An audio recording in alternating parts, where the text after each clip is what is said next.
بسم اللہ الرحمن الرحیم۔ الرحیق المختوم، صفحہ نمبر 598۔ کعب بن زہیر یا زہیر بن ابی سلمہ کی آمد۔ یہ شخص ایک شاعر خانوادے کا چشم و چراغ تھا اور خود بھی عرب کا عظیم ترین شاعر تھا۔ یہ کافر تھا اور نبی صلی اللہ علیہ وسلم کی حجف کیا کرتا تھا۔ امام حاکم کے بقول یہ بھی ان مجرموں کی فہرست میں شامل تھا جن کے متعلق فتح مکہ کے موقع پر حکم دیا گیا تھا کہ اگر وہ خانہ کعبہ کا پردہ پکڑے ہوئے پائے جائیں تو بھی ان کی گردن مار دی جائے،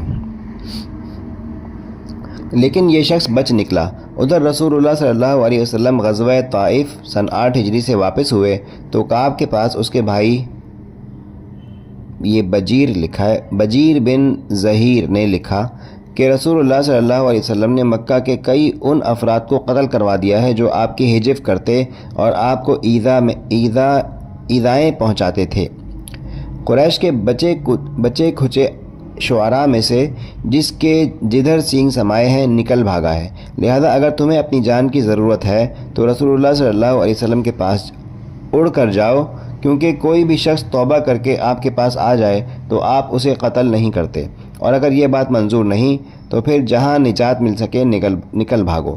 اس کے بعد دونوں بھائیوں میں مزید خط و کتابت ہوئی، جس کے نتیجے میں کعب بن زہیر کو زمین تنگ محسوس ہونے لگی اور اسے اپنی جان کے لالے پڑتے نظر آئے، اس لیے آخر کار وہ مدینہ آ گیا اور جوہینہ کے ایک آدمی کے ہاں مہمان ہوا، پھر اسی کے ساتھ صبح کی نماز پڑھی۔ نماز سے فارغ ہوا تو جوہینی نے اشارہ کیا اور وہ اٹھ کر رسول اللہ صلی اللہ علیہ وسلم کے پاس جا بیٹھا اور اپنا ہاتھ آپ کے ہاتھ میں رکھ دیا۔ رسول اللہ صلی اللہ علیہ وسلم اسے پہچانتے نہ تھے۔ اس نے کہا، اے اللہ کے رسول، کعب بن زہیر توبہ کر کے مسلمان ہو گیا ہے اور آپ سے امن کا خواستگار بن کر آیا ہے، تو کیا اگر میں اسے آپ کی خدمت میں حاضر کر دوں تو آپ اس کے اسلام کو قبول فرما لیں گے؟ آپ نے فرمایا ہاں۔ اس نے کہا، میں ہی کعب بن زہیر ہوں۔ یہ سن کر ایک انصاری صحابی اس پر جھپٹ پڑے اور اس کی گردن مارنے کی اجازت چاہی۔ آپ صلی اللہ علیہ وسلم نے فرمایا، چھوڑ دو، یہ شخص تائب ہو کر اور پچھلی باتوں سے دستکش ہو کر آیا ہے۔ اس کے بعد اسی موقع پر کعب بن زہیر نے اپنا مشہور قصیدہ آپ کو پڑھ کر سنایا، جس کی ابتدا یوں ہے: سعاد دور ہو گئی تو میرا دل بے قرار ہے، اس کے پیچھے وارفتہ اور بیڑیوں میں جکڑا ہوا ہے، اس کا فدیہ نہیں دیا گیا۔ اس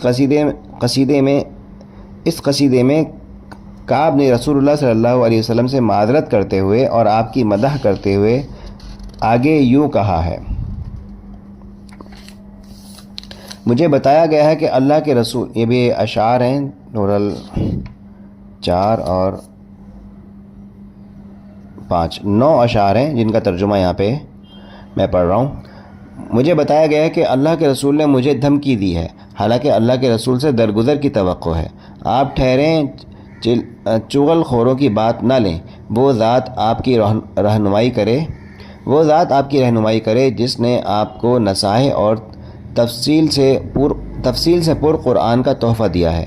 اگرچہ میرے بارے میں باتیں بہت کہی گئی ہیں، لیکن میں نے جرم نہیں کیا ہے۔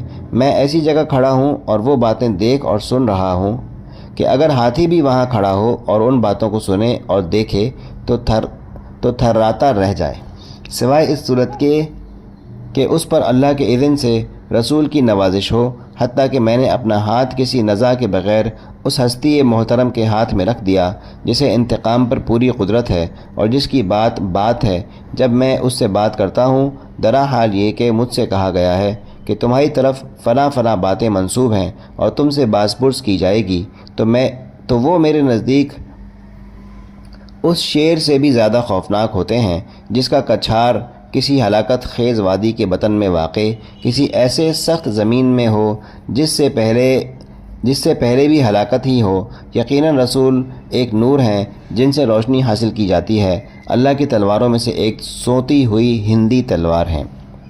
اس کے بعد کعب رضی اللہ عنہ بن زہیر نے مہاجرین قریش کی تعریف کی، کیونکہ کعب کی آمد پر ان کے کسی آدمی نے خیر کے سوا کوئی بات اور حرکت نہیں کی تھی، لیکن ان کی مدح کے دوران انصار پر طنز کی، کیونکہ ان کے ایک آدمی نے ان کی گردن مارنے کی اجازت چاہی تھی۔ چنانچہ کہا، وہ قریش خوبصورت مٹکتے اونٹ کی چال چلتے ہیں اور شمشیر زنی ان کی حفاظت کرتی ہے، جبکہ ناٹے کھوٹے کالے کلوٹے لوگ راستہ چھوڑ کر بھاگتے ہیں۔ لیکن جب وہ مسلمان ہو گیا اور اس کے اسلام میں عمدگی آ گئی تو اس نے ایک قصیدہ انصار کی مدح میں کہا اور ان کی شان میں اس سے جو غلطی ہو گئی تھی اس کی تلافی کی۔ چنانچہ اس قصیدے میں کہا، اب یہ 2 اشعار ہیں: جسے کریمانہ زندگی پسند ہو وہ ہمیشہ صالح انصار کے کسی دستے میں رہے، انہوں نے خوبیاں باپ دادا سے ورثے میں پائی ہیں، در حقیقت اچھے لوگ وہی ہیں جو اچھوں کی اولاد ہوں۔ یہاں پہ کعب بن زہیر کا جو طویل ایک واقعہ تھا یہ مکمل ہوا۔ اس کے بعد بھی کچھ وفود ہیں چھوٹی چھوٹی جو ہے نا وہ ان کی تفصیلات ہیں، ان کو ہم الگ آڈیو میں پڑھ لیتے ہیں۔